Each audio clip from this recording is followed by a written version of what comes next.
Donc, salut à tous, j'espère que vous allez bien et j'espère que tout le monde a la forme aujourd'hui. Alors, aujourd'hui, nous allons parler d'un élément important qui peut vous échapper et qui a échappé à beaucoup d'étudiants que je connais. Donc, ne passez pas à côté de ces petits détails qui peuvent vous causer un refus de visa. Donc, ce sont des petites choses que parfois on peut oublier parce que on se concentre plus sur les grands éléments de la demande de visa, notamment sur les ressources, est-ce que ça va, sur l'hébergement, est-ce que ça va, sur le logement. Par contre, il y a des petits éléments à ne pas négliger. Et donc, il va bien évidemment s'agir du garant et de son titre de séjour. Mais j'en parle juste après le générique. Avant le générique, abonnez-vous, c'est aussi important. Abonnez-vous, juste un petit clic sur le bouton s'abonner, c'est tout ce que je vous demande. Et je lance le générique.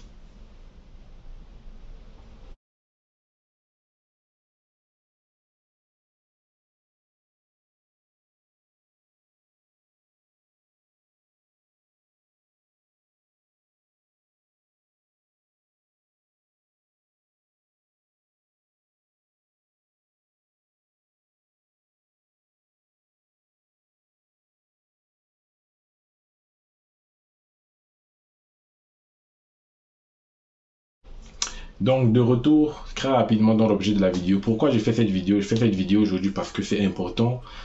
Il y a beaucoup d'étudiants qui ont des garants, qui m'ont écrit pour me dire, voilà, le garant, mon garant, il a son titre de séjour qui a expiré ou qui va expirer dans un mois.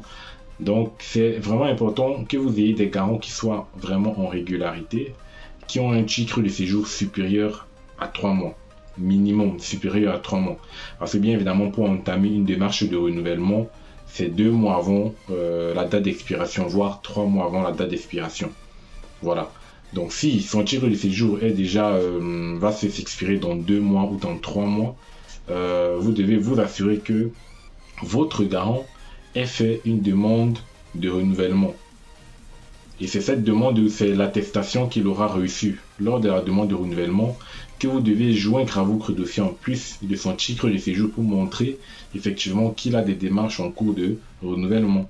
Donc c'est très important. Si vous déposez par exemple un garant au niveau de la demande de visa qui a un titre de séjour, nous sommes au mois de juin, disons qu'il y a un titre de séjour qui expire en août. Août, c'est très bientôt. Et ils ne pourront pas vous donner de visa, même s'il a de bonnes ressources, même s'il est en France depuis 5 ans, 10 ans. Si vraiment ça expire dans 2 mois, ça ne pourra pas passer. Donc c'est important que vous preniez cela en compte. Voilà. Ce sont des petits détails que on ne vous dit jamais cela, mais je me suis dit, faut que je fasse cette vidéo, ça peut les aider. Peut-être il y a certains, de toutes les façons, il y a certains étudiants qui sont dans cette situation, qui m'ont écrit pour, pour leur garant dont les titres de séjour vont bientôt expirer. Donc, dans ce cas-là, n'oubliez pas de demander à vos garants, s'ils ne l'ont pas encore fait, de faire la demande de renouvellement très rapidement et de vous donner l'attestation d'enregistrement pour la demande de renouvellement. Voilà, donc dès qu'il vous donne cela, tout sera bon, tout sera OK. Vous mettez à votre demande de visa et vous allez déposer. Voilà, donc j'espère que c'est une information qui va vous aider. Donc vérifiez, commencez à vérifier si vous avez des garants qui ne sont pas français. Comme ça, vérifier les dates de validité des titres de séjour, c'est important.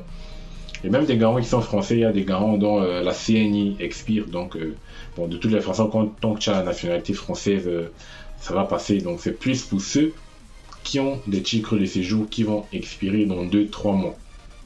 Voilà, donc demandez-leur de faire la demande de renouvellement s'ils n'ont pas encore fait. Et s'ils ont déjà fait, demandez-leur de vous envoyer la confirmation de dépôt. On appelle ça attestation de confirmation de dépôt ou attestation d'enregistrement, quelque chose comme ça. Voilà, ils vont vous joindre le justificatif que vous allez compléter. Voilà, donc c'est tout ce que j'avais à dire dans la vidéo. C'est important d'avoir les garants, c'est bien d'avoir des garants solvables, mais c'est aussi bien qu'ils soient en règle, en régularité et qui, voilà, tout doit être correct. Voilà, tout ce que je veux, c'est que vous ayez votre demande de visa. Donc, n'hésitez pas à partager la vidéo, à vous abonner, à liker, à mettre un commentaire ou à me suivre sur Instagram, Campus France et Visa. Si vous voulez me poser des questions, je suis disponible. Et donc, on va se revoir la prochaine pour une vidéo encore très intéressante. Allez, abonnez-vous et à plus tard.